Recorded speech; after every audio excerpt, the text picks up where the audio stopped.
योगी ने जो कहा वो करके दिखाया। 331 से ज्यादा बांग्लादेशी हिंदू परिवारों को उनका हक दिलाया। बंद हो गई थी फाइलें, फिर योगी ने दिया ऑर्डर। बांग्लादेश से भाग कर आए थे सभी हिंदू परिवार। बांग्लादेशी हिंदुओं को योगी की सौगात। पूरा विपक्ष हैरान, जो कोई नहीं कर पाया उसे योगी ने कर दिखाया। योगी ने देश के सामने किया था जो वादा, उसे पूरा कर दिया। 331 से ज्यादा बांग्लादेशी हिंदू परिवारों को घर और जमीन सौंपा है। योगी से मिलकर भावुक हो गए हिंदू परिवार, लेकिन जैसी खबर पहुंची यूपी से पार, बंगाल में होने लगी योगी आदित्यनाथ को मुख्यमंत्री बनाने की डिमांड। 9 साल पहले जिन बंद फाइलों को योगी ने खोलने का फैसला किया था, अब उनके रिजल्ट आ चुके हैं, लेकिन इसका असर अब बंगाल तक पहुंच चुका है। योगी आदित्यनाथ अपने बयानों में अक्सर बांग्लादेशी हिंदुओं का नाम लेते रहते हैं और उनका दर्द भी बयां करते हैं।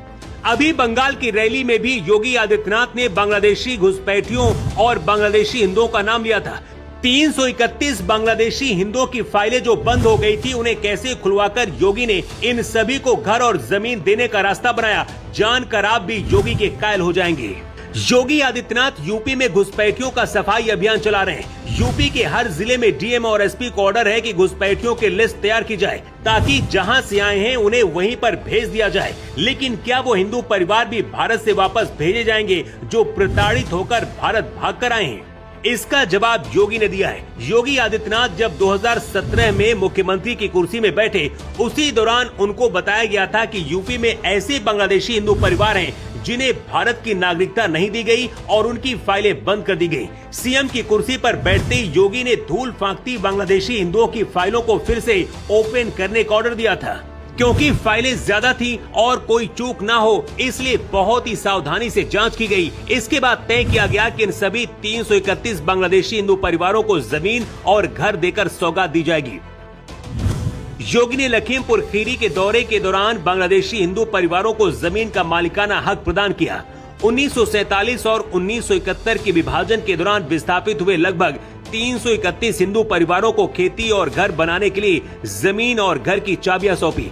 इस दौरान योगी आदित्यनाथ ने विपक्ष पर भी निशाना साधा, जिनकी वजह से अभी तक इन बांग्लादेशी हिंदुओं को उनका हक नहीं मिला था।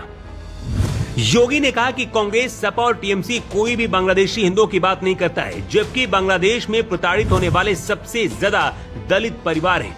योगी ने कहा कि गांजा और फिलिस्तीन के लिए रोते हैं, लेकिन बांग्लादेश में दलित हिंदुओं की हत्या पर मौन रहते हैं।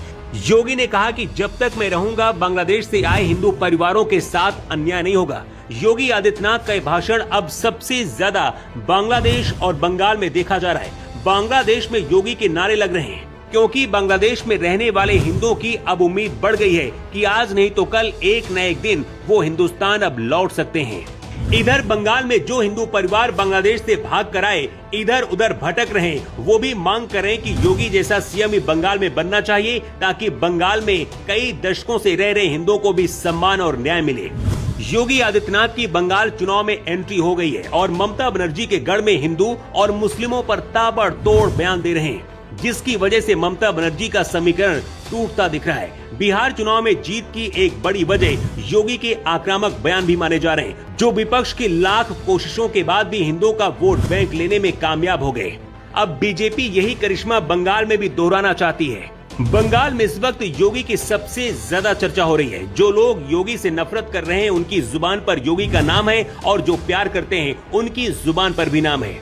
अब इन 331 बांग्लादेशी हिंदू परिवारों के चेहरे की खुशी देखिए। कई दशकों से असुरक्षित भटक रहे थे, लेकिन अब ये पूरी तरीके से भारत के हो चुके हैं। वैसे योगी ने जो किया है, अपने देश में ही बहुत से लोगों को ये पसंद नहीं आया होगा, जो गांजा और ईरान के लिए सड़कों पर उतरते हैं और हिंदू देवी देवताओं की झांकियों में पथराव करते हैं।